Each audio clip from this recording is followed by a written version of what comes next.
Welcome back, everyone. We are here to talk about CyberPatriot today, which is our Air Force's youth program in cyber defense, working on focusing to help educate our young people in a couple of different divisions. So we have both the high school division, which is going to be anyone who's in high school from any one of our high schools nationally, both public and private. And then they also have a program that is specifically for our military youth program. So it's called the All Services Division. And they pull from ROTC programs within high schools, but they also pull from the programs like the Naval Sea Cadet Corps.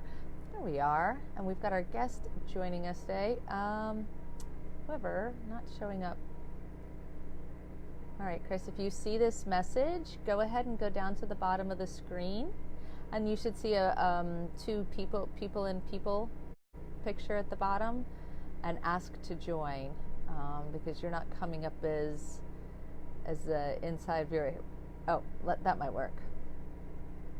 There we are. All right, so we're going ahead and adding. So while that's connecting, I'll go ahead and keep explaining. So in the All Services Division, it uses, like I said, Naval Sea Cadet Corps, ROTC programs, Civil Air Patrol, as well as Young Marines.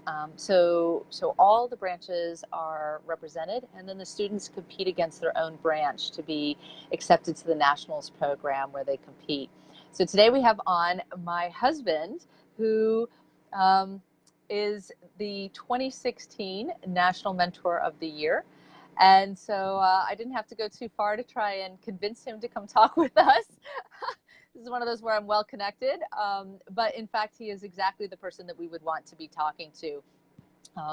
And so, Chris, we will, well, and I will add one extra thing, which I don't normally do, obviously. And that is to say that if we were to get to the White House, this is in fact the program that we would be championing. And the area in which Chris would be focusing. So, Chris, I've already had a chance to give a little bit of an intro, but we'll pass it to you if you can give us a little background on you and your experience and how you got into CyberPatriot. Okay, so we go back almost 20 years. What I call my first real day job was working on a help desk for a Fortune 200 energy company on their commodities trading floor. And I stayed with them a little over 8 years. And through the course of working for that company, started to branch into networking. And then I went from there into more of the security side. And when I left them, I was responsible for IT and the integration of IT and what's called operational technology, or OT, which is the SCADA side of all their power plants. They had 34 power plants at that time. And so I had functional responsibility and a team of people who were trying to make sure that literally we kept the lights on. But following 9/11, some things happened. 2002, after Homeland Security was created, there started to be a push towards securing our national critical infrastructure that in the past had been reserved fairly specifically for the nuclear power segment because of the concerns about what could go wrong there. And so there was an organization created called NERC under the Department of Energy, and NERC put out their critical infrastructure protection guidelines. And that drew me squarely into security and compliance in this critical infrastructure space. So I went from there to another company where I helped run their threat and vulnerability management practice for a few years, and then on to a large engineering firm that builds critical infrastructure. And we were focused on security risk and compliance and resiliency for energy, water, wastewater, oil, gas, and mining, connected cities infrastructure, what you're seeing a lot in the news today. All of this stuff that everybody calls IoT has existed for 20, 25, 30, in some cases longer years, in a world that we always called industrial controls, or IoT, or OT, or SCADA. SCADA is an acronym. It stands for Supervisory Control and Data Acquisition. So anytime a computer makes a physical system perform a function, opening a valve, your garage door, if you have a smart thermostat in your home, a circuit breaker, these systems have existed and exist in a lot of different places. They were designed to be resilient. They were not designed to be secure. And so we've had to push to try to get the industries that utilize them to focus more on this.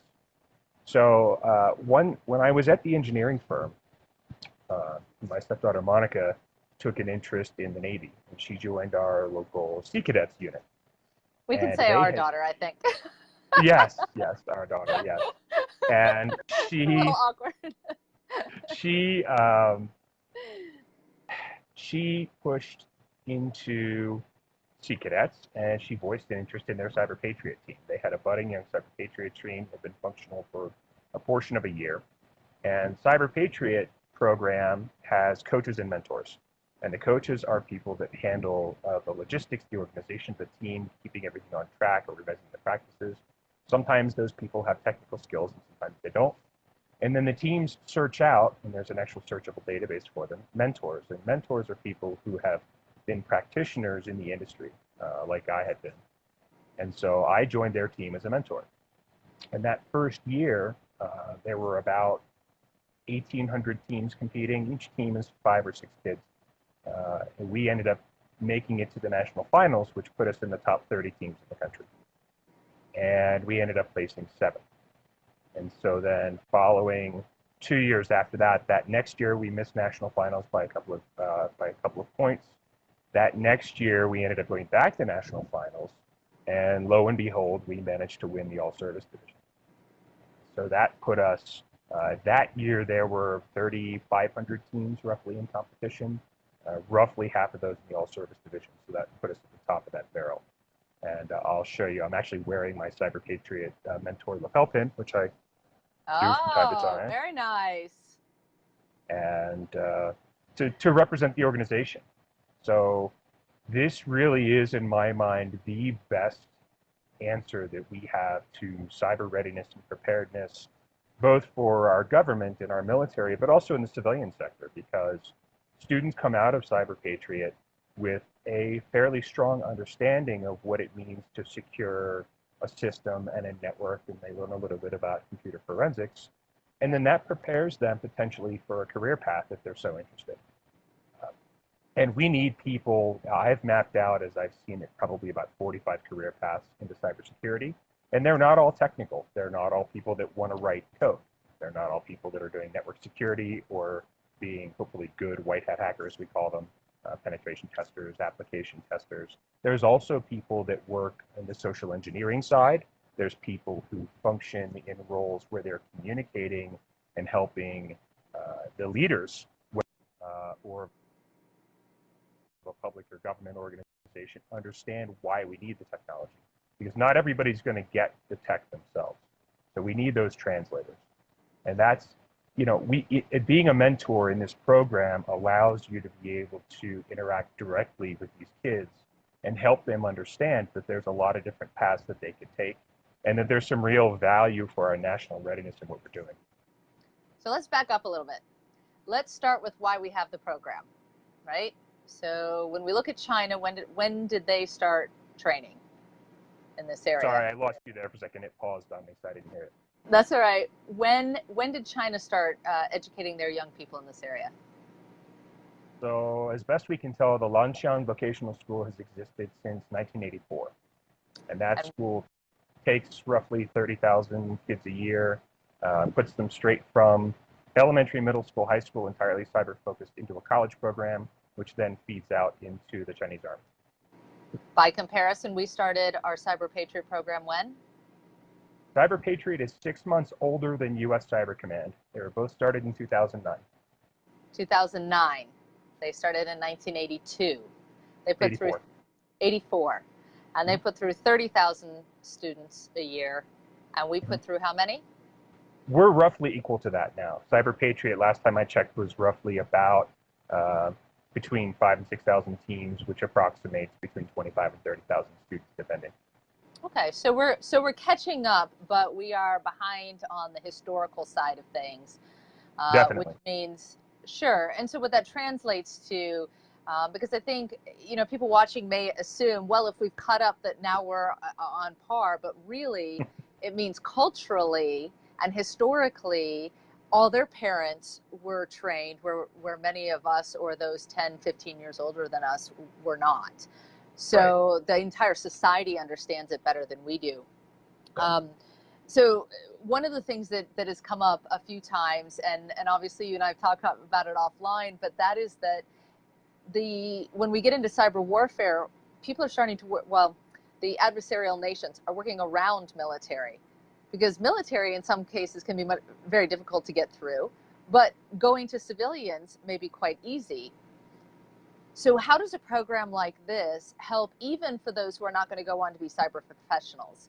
How does it help them to really proliferate the understanding of cyber defense and the necessity of all our citizens to be educated? It comes down to awareness. So people need to understand that we are part of a greater collective. Everyone who uses the internet in one way or another is interconnected. Nobody ever can tell me, and I do some public speaking engagements, I always ask the same question. Nobody ever can tell me the name of the air conditioning company, the vendor, that got Target breached. Everybody knows that Target got breached. Nobody knows the name of the HVAC vendor. Yeah. The actions that you take in a connected space have consequences. And I always Wait, so explain that one. Explain that, because most people don't know what happened. I'm going to get there. I'm going to get there. So I relate this to my concept, that I use a concept that you use as well, and that's the ecosystem. If you are the system owner, if you are the Target Corporation of the world, you are responsible for your ecosystem. For them, that's their stores, it's their people, it's the point of sale systems, the cash registers, it's the website, it is all their interconnected systems. Well, in their case, their interconnected systems included the HVAC, the heating and air conditioning systems in their stores and in their distribution centers. And in order to maintain those, Target is not an expert in HVAC, so they hired a third-party company. And big commercial air conditioning systems like that often have control systems that are interconnected. So the vendor had the ability to remotely access and monitor these heating and air conditioning systems to make sure that they maintain stability and all these sorts of things. And that company was breached. And they could be, I didn't dig into all of the details on it. I don't know that one off the top of my head all that well. But typically what happens is you have someone working for the company that receives a targeted email. They click on something in the email. It loads malware onto their computer. They are then able to use that. The hackers are smart about this, and they'll wait, and they'll watch, and they learn, and they figure out where they can do something called pivoting. And they will pivot, and they'll worm their way deeper into those systems until they can get cross-connectivity into, in this case, Target's HVAC systems. From there, they waited over a period of almost 6 months, and they slowly and steadily made their way deeper and deeper into Target's environment until they managed to reach the point of sale system, the cash registers that are processing credit card transactions. And from there, they had the keys to the kingdom. From there, they were able to exfiltrate all that data and steal the identity data, because not only Target is one of those companies that can take credit cards, but they also take debit cards. You can do a variety of e-check transactions with them, PayPal, and other things on their website. So it gathers more than just your credit card information. You get a lot of other personal data. So when you have a situation like that, these adversaries will very specifically dig in and figure out what they can take and what value it has. Right. And that's where large companies have come to rely on people that have education and training in this space, like I do in my firm, to try to make sure that that doesn't happen, both by watching in real time, but also by making sure they understand the risks of the vendor partners that they choose. And that's been a big topic of discussion. The NERC SIP world, the energy sector, is actually in the process of passing new standards around supply chain risk. And I am the co-chair of the co-vice chair of the supply chain working group under NERC SIP. And we're talking a lot about this, how the big energy companies, part of the bulk electric system, are going to make their decisions around what vendors have access and which ones don't, and how it gets secured. So thinking about this from a pipeline perspective, going back to CyberPatriot, if somebody wants to get involved, how do they help their child do that? The first thing is just by starting the discussion. So anybody can go to uscyberpatriot.org and look for a team. There may be a team at a local school.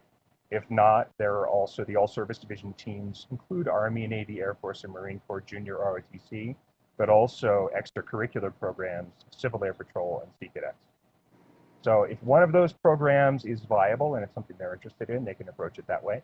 But they also can approach a teacher or an administrator at their local school and say, we don't have this, I'm interested in this. And if the parent in particular is willing to volunteer some time, they might make a good coach. Because as I mentioned, the coach's job is a logistics function. Then you have to find your mentor. Sometimes you can find that in a computer teacher in a school, but you also have the online database that's provided by the Air Force Association, who runs this program. And by the way, that the pathway here is CyberPatriot actually has published a book for preschool kids, which I took a copy to Maddie's school and we read to her class last year as first graders. Sarah the Cyber Hero, it's called. And then they have started the program in elementary school, goes on to middle school and high school. The back end of CyberPatriot, the competition system, is run by the University of Texas San Antonio, and they also run the back end of CCDC, which is the college version. So this bleeds right into college, and the colleges are actively recruiting some of these high school kids. Not to mention the fact that the championship teams, the top 3 teams each year, including our team, really receive a little bit of college scholarship money Right. for that victory. Speaking of which, we need to make sure Monica gets hers. Indeed. It's been 3 years. I totally forgot Yeah. about it, but she could use Yeah. it this year. She gets a little bit of money, that's correct. Yes, she goes does. to I believe it was $2,000 that she gets, which would be Yes. a really nice boost for her. So Yes. we're taking our daughter to school next.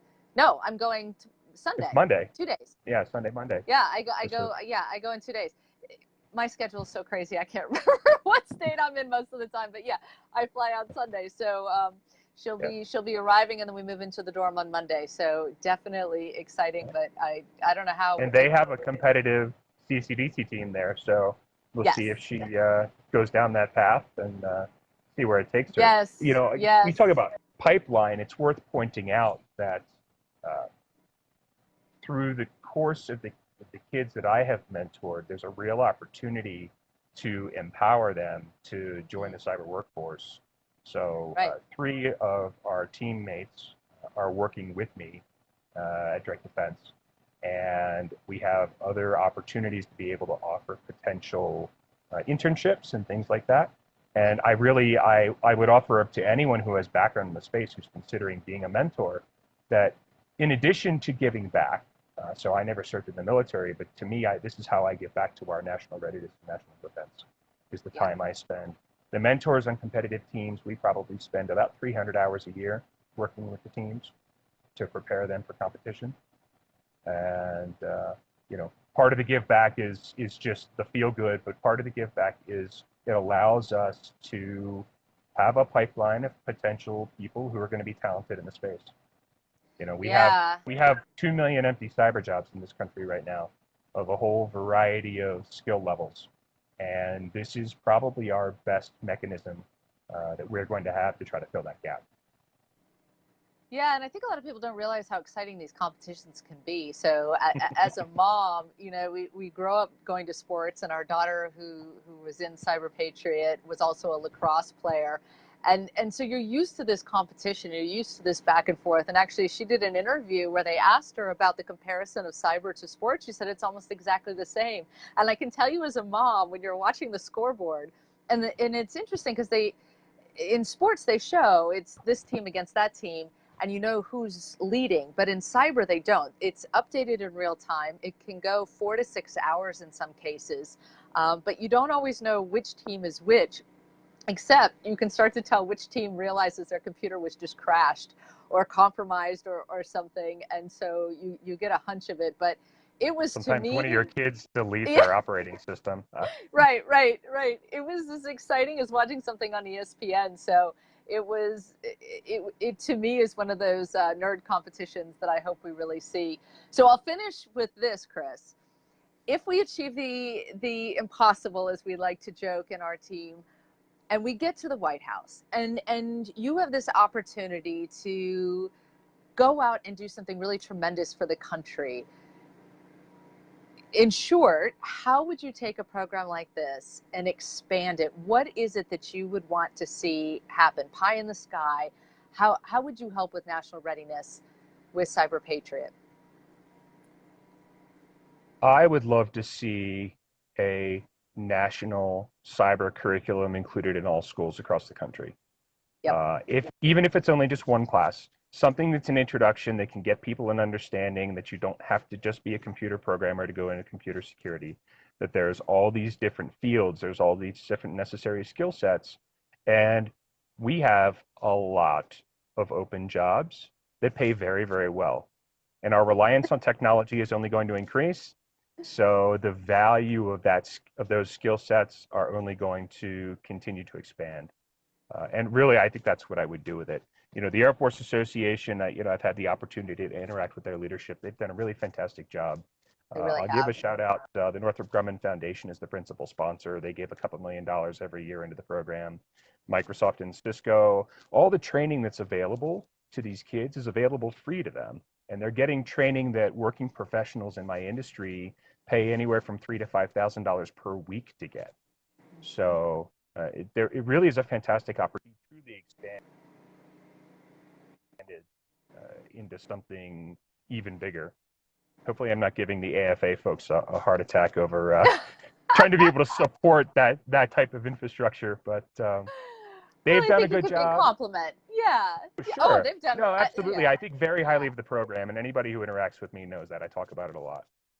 Yeah. So. Well, and I like your point of how do we complement it from a government perspective, right? So how do we get it into the schools so that we are making that easy? Not that the schools have to create a whole new curriculum or figure it all out, but how do we make sure that our state systems have access to the information and that we are turning kids onto it? And also having leadership in government who is talking about this and getting kids excited about it and who has a background in it, the cultural impact of that could be amazing. Absolutely. We really have tried, at least my efforts have been around trying to get people interested, and we want to create evangelists for cybersecurity and for CyberPatriot and the national readiness and awareness. One of the advantages that CyberPatriot has is that it is already a fully distributed learning system, which I know has been a big topic for you. Yes. So it's already built that way, and so that's a huge advantage. Yeah. Yeah, absolutely. Well, thank you so much so wait, where are you right now? Because you're not at home, right? No, I'm in Colorado. You're in Colorado, and I'm in South Dakota. I think I'm finally in South Dakota. I'm trying to figure out if I've crossed the border yet. So what's interesting today is I attended the promotion ceremony of an old friend. He spoke highly of me and my skills in his promotion ceremony, which was unexpected, and it was very nice. But he is one of the first Army cyber colonels ever minted, because U.S. Army Cyber Command stood up 2015, 2016. So that's what happened. 2009 was U.S. Cyber Command. But then the service branches followed on in a stair step. Marine Corps, MAR4 Cyber was only stood up in 2017. Yeah, I was going to say that's the most recent is MAR4 Cyber. Right. Yeah. So the 3-star general that promoted my friend the colonel today, he said that he's one of the very few officers that he's aware of that is wearing the cyber badge on his uniform. He's only seen a handful. Well, I can't emphasize it. I mean, and you and I talk about it all the time, how important this is going to be going forward. And it is not a topic that we're hearing very much in politics. And it shouldn't be from a political perspective, meaning it shouldn't be a Democrat-Republican kind of issue. This is a national readiness issue. But it needs to be in politics because it deals with government, and it deals with talent management, and it deals with the pipeline like you're talking about, making sure that we have our youth programs, making sure that we are tying that to the school system, making sure that we are helping people be aware of the jobs that are available, and then making sure that we both get people into military, but like you, making sure that we have individuals that are able to have external civilian jobs and then work with the military to ensure that we are all working together for this readiness and defense perspective. So it's understanding that entire pipeline, and that information, we're not hearing it anywhere. Right. And part of the problem there, you speak to the challenge. The private sector, when there's 2 million open jobs, they're fighting over talented people. They're paying top dollar Yes. for them. The government Yes. pay scale doesn't support that. No. So we need a mechanism where people can provide service to the country without Yes. having it needed to be their full-time position, or they're going to have to make some accommodations in the GSA schedule and so forth to account for the necessity of trying to compete with the private sector. The other side of that is um, better and easier mechanisms for people like me who didn't serve in the military to be able to participate. I did take part in the Right. Army's Cyber Shield exercise in Yep. 2017. That's the combined Army and Air Guard cybersecurity event. It's a week-long thing that they do, and they do invite civilians into that. So I took part in that. But it's those types of things where we can give back. And if there was an easier mechanism to be involved in, whether it's the Guard or the Reserves or even active duty on a like a part-time basis, I know a number of practitioners with my type of experience who would be interested. And that's the secret sauce, right? How do we do it in government, which we do know we can do, and we can create the part-time billets. That's not even challenging if you know the government system. And then we have people that are readily available. And so it's really just knowing this pipeline, knowing how to make it work, and then executing. So, well, thank you. And I'm glad we were able to this is one of the most unusual ways we ever get to connect. Although Yes. for those who don't know us personally, we are very used to being asynchronous and distributed. We always call ourselves the distributed family. So we frequently we have 3 children that we chase, and even they are oftentimes in different cities or different states. And then Chris and I are often in different states, and we don't even always keep track of each other's schedules. Yeah. Because it's Yeah, just too hard. I'm sitting in a rental car on Peterson Air Force Base in Colorado Springs, Colorado. Well, I'll be in Colorado, I think, in 2 weeks. I won't. So I will just miss you. Oh my goodness. All right. Well, we will catch up again soon. Thank you for everyone for joining us. And I hope you look up CyberPatriot, and I hope you take very seriously the absolute necessity for this to be a hallmark and pointed point that we need to be thinking about in this country. And we are just not having enough conversations on it. So I don't know if I could put more emphasis on it, but definitely I can tell you from our family, this is something that we're really passionate about.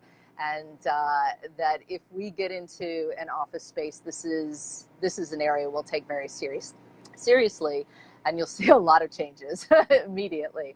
All right, Chris, I For will all see you you later. retirees out there, there's a lot of logistical support needed for these teams locally. So Yes. if you've got Yes. time to volunteer, this is a good cause. It's uscyberpatriot.org. Well, thank you for that. Love you. I will see you later. Me too. Bye. Bye.